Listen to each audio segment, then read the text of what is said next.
Hello, friends, and welcome to day 12 of the Follow the Moon Challenge. Today's video is going to be a little bit different because we have a very long void of course time today. So let's jump in to this transition day. Hi, friends. Welcome to the Follow the Moon Challenge. My name is Allison, and I am your host on this journey.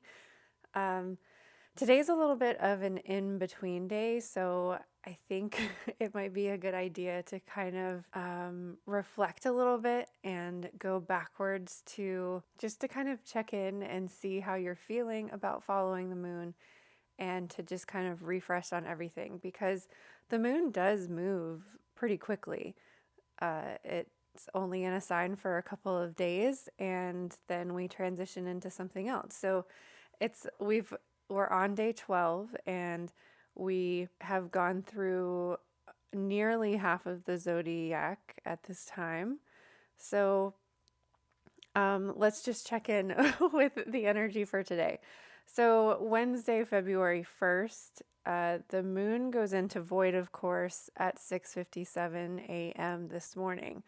So this means it's in between signs. It's not really making an aspect to any of the signs at the time. And today's a little bit of a longer void of course time period because the moon won't move into Cancer until 3:12 p.m. this evening or this afternoon. So that's like a really long transition. It's an 8-hour time period that we're not really going to be in an energy.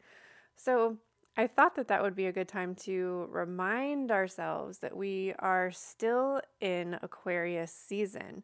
We started off with the Aquarius new moon, and Aquarius season started, I think, one day before that. So we're still in that energy. We're still in that energy of trying new things, doing things a little bit differently. And as we're approaching the full moon, which is halfway through the moon cycle, it's a good time to kind of look back. What were my intentions? It's been a couple weeks. What were my intentions on the new moon? What did I want to accomplish this month? And do I need to shift or change anything?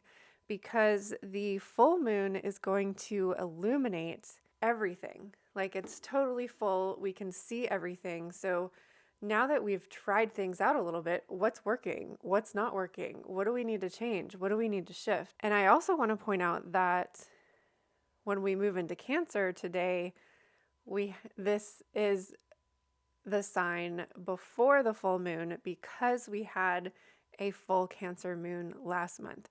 So you might want to even reflect back further to the Cancer full moon in the beginning of January and see, what did that illuminate for you?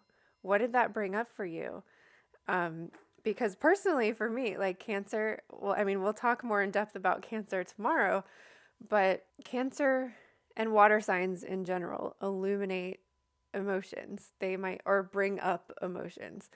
And personally for me, I look at the Cancer full moon because it's at the beginning of January as this cleansing period of just totally releasing and fleshing out anything that doesn't serve you. And a lot of times that is through tears and crying, like literally releasing these things from your body. So, reflecting back on the Aquarius season and how you want to do things differently, and what were you releasing for the Cancer full moon? So, I also want to remind you that today, February 1st, we're having our crafting story time in Discord where we're going to be listening to the audiobook Holy Wild, just a couple of chapters from the Book of Earth, because Imbolc marks the midwinter point. We're halfway between winter, so we're almost to summer.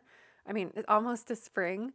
So just a reminder that that is happening tonight, but I wanted to read an excerpt from 12 Faces of the Goddess by Danielle Blackwood because she associates the goddess Bridget, who we celebrate on Imbolc, as the goddess of Aquarius. So not only does Bridget's sacred day occur in the middle of Aquarius season, but there are many correlations that align this beloved Celtic goddess with the Aquarius archetype.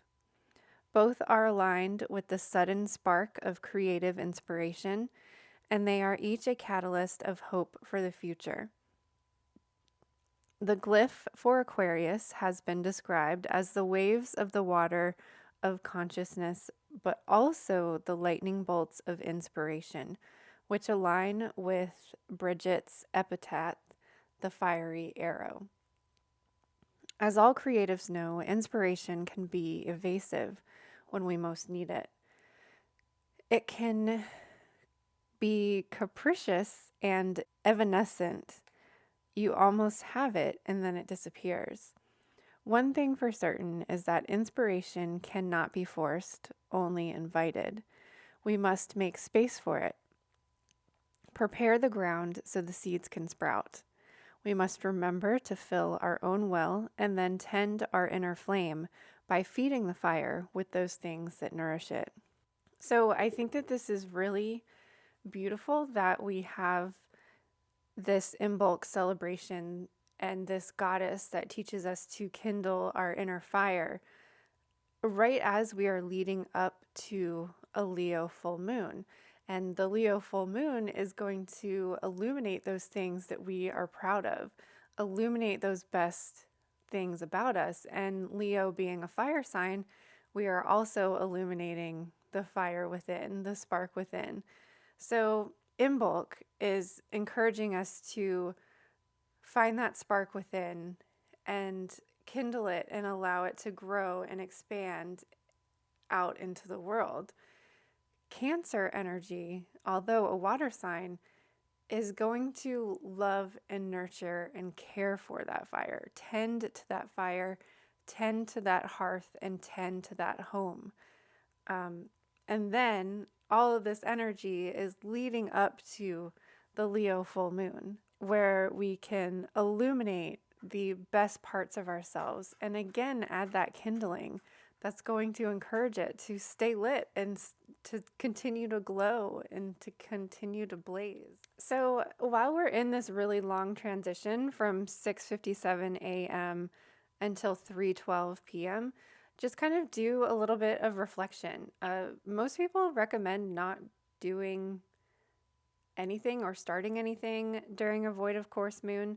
So just kind of reflect back on the Cancer full moon. Reflect back on what you were releasing on the Cancer full moon and what or how that led to your intentions for the Aquarius new moon, and what you want to be illuminating for the Leo full moon. And we will get more in depth about Cancer energy tomorrow, but really start that reflection of what makes you feel at home with yourself and what it was that you had to let go of, what things you're calling in, so that we can highlight them and celebrate them on the full moon on Sunday. Thanks so much for joining me today, you guys. I hope that you are enjoying this challenge and that it is inspiring you to continue to follow the moon to get you closer to yourself. If you're interested in purchasing the Just a Phase Moon Planner so that you can follow the moon all year round, there are links in the description box below for a hard copy. Remember to use code NEWMOON15 for 15% off. And there is also a digital copy available too. The moon teaches us to love ourselves where we're at, no matter what phase we are in. So I hope that you allow yourself some reflection and some grace during this in-between moon phase. Thanks again for watching, you guys. I hope to see you on the other side of the looking glass.